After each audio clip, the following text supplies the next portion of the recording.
Hey everyone, and welcome back to the ATD Movie Channel on YouTube. Today we'll be reviewing The Fate of the Furious, the 8th installment in the Fast and the Furious franchise. Let's jump right into it. Can you believe it's been 16 years since Dominic Toretto and Brian O'Connor were racing in the streets of LA? Man, how things have changed. The movies have become less about the street racing and more about the characters and the various heists that they have to pull off. The action's gotten bigger and better with every film. And now, the quote-unquote family is up against their greatest foe, Dominic Toretto himself. That's right, Vin Diesel takes a turn for the worst. Now, the trailers pretty much gave that away, that he turns on his family to join Charlize Theron's character in a very new and a very complex scheme. Let me start by telling you what I liked about the movie. I like the familiar, if you know what I mean. The characters are still the same, they're a lot of fun, they banter back and forth, especially Tyrese and Ludacris, they're a lot of fun to watch. And without spoiling anything, I'll tell you that the banter between The Rock's character of Hobbs and Jason Statham's character is really great. Newcomer Scott Eastwood is a nice addition, and he's the butt of a lot of jokes that had me laughing out loud. And I really enjoyed some of the cameos in the movie from the characters in the previous films. It's not just about the characters. The actors put in some really great work in this film. Like, believe it or not, Vin Diesel's performance. He actually has to act in this movie, and he shows great range with respect to the character's emotions throughout the film. Sure, he's got that gruffy voice he uses to intimidate, but there's some more subtle moments that really impressed me. Look, there's no Oscar nominations in his future or anything like that, but I thought he was really good in this movie. And kudos to the writers for coming up with a creative motivation that would make Dom turn on his family.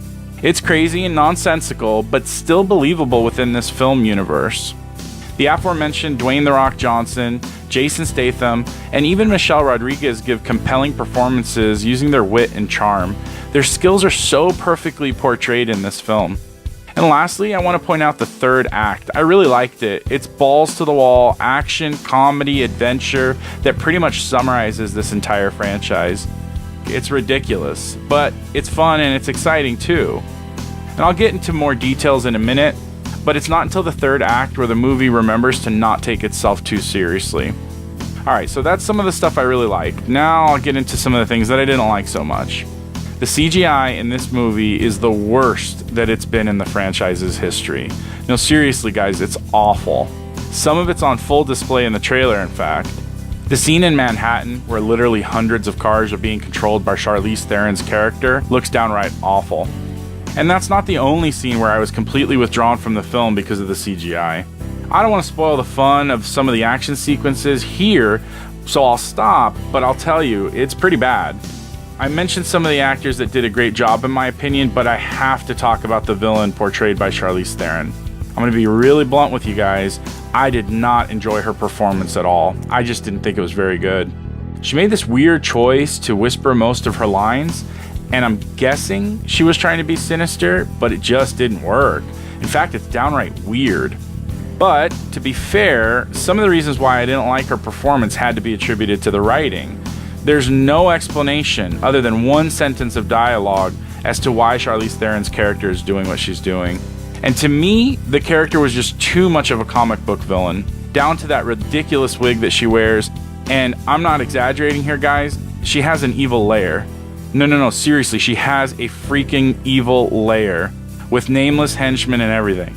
Other characters in the film make pretty dramatic turns, and I didn't like that either. Some for the better, and some for the worst, and other characters are just terribly misused. There's one particular character that does an about-face so quickly that you just roll your eyes. The filmmakers ultimately expected too much from the audience in regards to our suspension of disbelief. It's not just the bad writing, the directing could have been much better too. F. Gary Gray is one of my favorite directors in Hollywood, but this is just not a show of his best work. Maybe it was the writing, and maybe it was a crazy timeline, I'm not sure, but I know this man can do better. Lastly, and for me most importantly, is that the movie took itself way too seriously in the first and second act. And that's the exact opposite of what's made this franchise so unique. In the films before this one, it's almost as if the cast and crew were throwing metaphorical winks at us. As if to say, we know this is crazy, but you're gonna love it. And the first 2/3 of this film didn't do that. Overall, this was a dumb fun kind of movie.